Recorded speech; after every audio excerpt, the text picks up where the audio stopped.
Energy mechanic. Energi mekanik itu adalah penjumlahan dari energi kinetik dan energi potensial. Energi mekanik bisa menjelaskan dengan baik hukum kekekalan energi. Jadi ini salah satu contoh hukum kekekalan energi ada di energi mekanik. Nah, jadi energi mekanik itu dirumuskan sebagai EM, energi mekanik, adalah EK, energi kinetik. Ingat lagi ya, ini adalah energi kinetik ditambah energi potensial. Nah, karena dia menjelaskan hukum kekekalan energi, nah pada semua posisi energi mekanik memiliki besar yang sama gitu ya, sehingga rumusnya nanti bisa terus sebagai berikut. Nah, semua posisi itu maksudnya gimana sih? Misalnya kakak punya sebuah bola, ketika dia turun ke bawah sampai di bawah, atau ketika dia pantul gitu ya, misalnya dia mantul, dia naik lagi ke atas hanya sampai sini, di posisi pertama, di posisi kedua, di posisi ketiga, bahkan sampai posisi keempat. Nah, misalnya sampai mantul lagi sampai atas gitu ya, di posisi keempat sini, itu energinya mekaniknya pasti sama gitu ya. Maka dirumuskan sebagai ini, EM1 sama EM2. Jadi energi mekanik di posisi 1 sama dengan energi mekanik di posisi 2. Jadi kalau misalkan dia di sini di bawah gitu ya, di sini nih, nah ini energi mekaniknya selalu sama nih.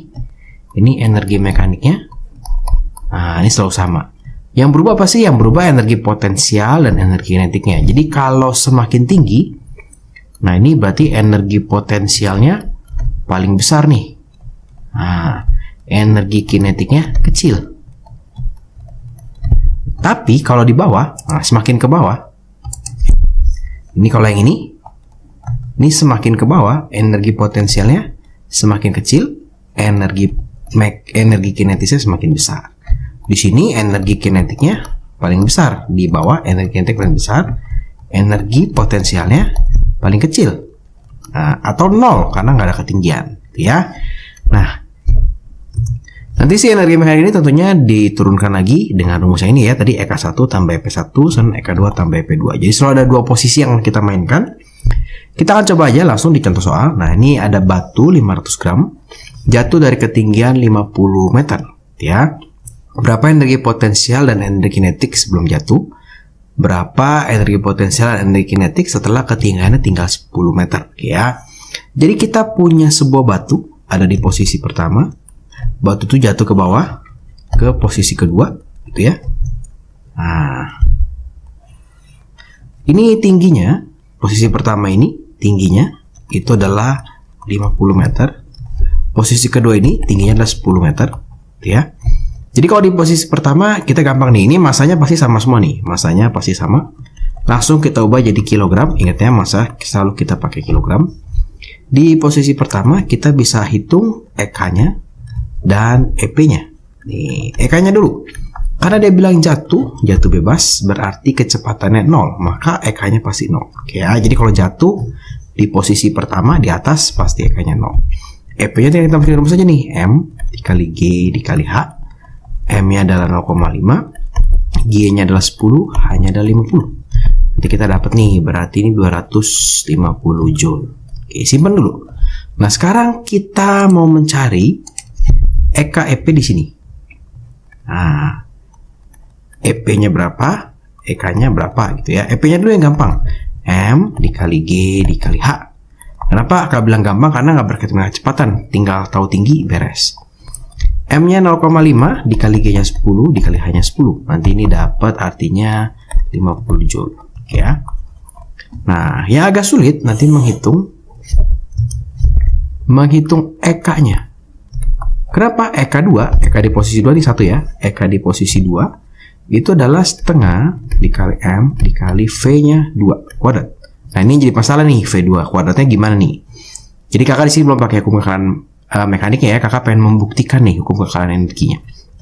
V2-nya kita cari dari mana? Nah, kalau teman-teman ingat dulu kita pernah belajar yang namanya gerak vertikal. Nah, kita akan menggunakan rumus VT kuadrat sama dengan V0 kuadrat min 2 dikali G dikali delta H.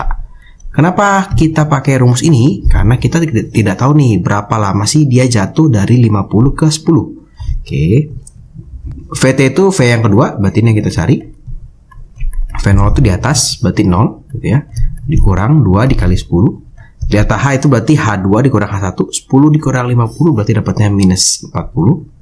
Ya, sehingga dapat nih VT kuadrat sama dengan berapa nih?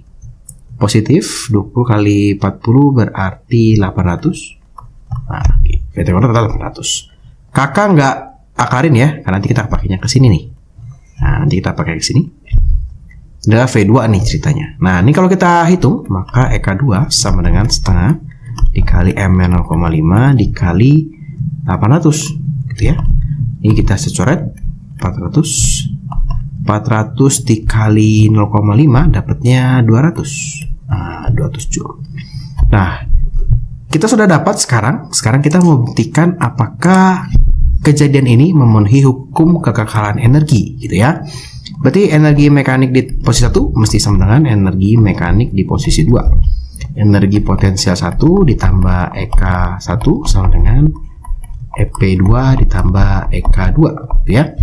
EP1 nya 250 ditambah 0. EP2 nya, ini EP2 nya itu adalah 50 ditambah EK2 nya 200. Nah, ini kalau kita lihat ada 250 sama dengan 250. Maka terbukti memenuhi hukum kekekalan energi. Nah, selanjutnya kita tidak akan menghitung menggunakan ini. Nah, ini kita nggak akan hitung pakai ini nih. Kita selalu pakai ini, EM sama dengan EM, gitu ya. Oke, kita coba contoh soal yang kedua. Dari sebuah gedung, benda bermassa 5 kg dilempar ke bawah. Nah, ini beda ya. Kalau tadi dia bilang jatuh, kalau yang di sini dibilang dilempar ke bawah dengan kecepatan awal 20 meter per second. Kecepatan saat tiba di tanah 50 meter per second. Hitunglah energi kinetik dilempar dan ketika sampai tanah, energi potensial atas gedung, tinggi gedung. Oke, kita coba ya. Kita gambarkan dulu situasinya. Jadi kita punya bola di sini, dilempar ke bawah sampai dia ke tanah, gitu ya. Sampai dia di tanah. Posisi 1, posisi 2. Di sini V-nya adalah V1 20 meter per second. V2 adalah 50 meter per second. Nah, ini kakak selalu akan menggambar sketsanya, menuliskan posisi 1-nya, posisi 2-nya, dan menulis diketahui sesuai pada posisinya. Itu ya. Kecuali massa ditulis di tengah, massa adalah 5 kg. Tuh, kemudian tingginya nggak tahu. Oke. Yang A, tentukan energi kinetik ketika benda dilempar dan ketika benda sampai tanah.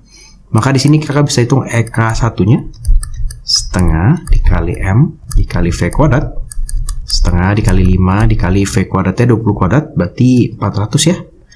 Nah, ini boleh coret 200, dapatnya adalah 1000 Joule. Yang ini kita akan coba hitung juga.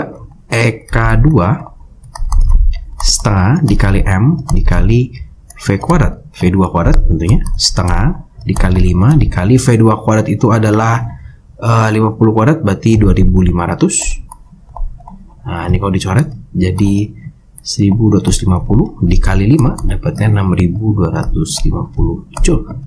Oke. Nah, kita sudah dapat EK-nya. Sekarang yang ditanya adalah energi potensial di atas gedung, ya. Nah, karena ini mencapai tanah, perlu kita ingat kalau mencapai tanah kan berarti H-nya sama dengan 0.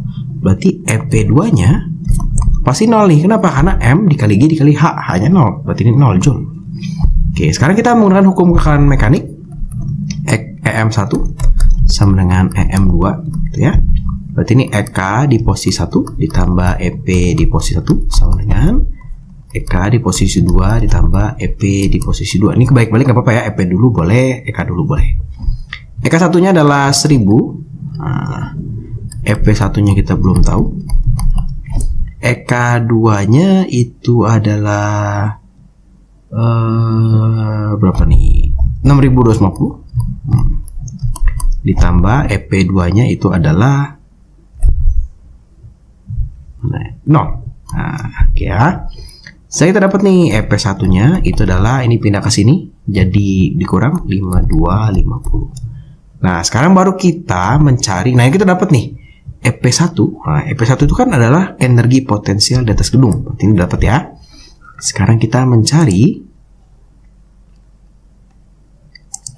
tinggi gedung. Nah, gampang, tinggi gedung berarti tinggal EP1-nya kita cari nih. M dikali G dikali H. Kita cari H-nya berarti ya. 5250. M-nya adalah 5, ini adalah 10 dikalikan H. Ini 0 boleh coret. 525 dibagi 5. 525 dibagi 5 berarti 105. Ini berarti 105 ya. Nah, berarti kita dapat 105, berarti hanya adalah 105 meter. Terima kasih sudah menonton sampai selesai. Nantikan video pembelajaran selanjutnya. Sampai jumpa.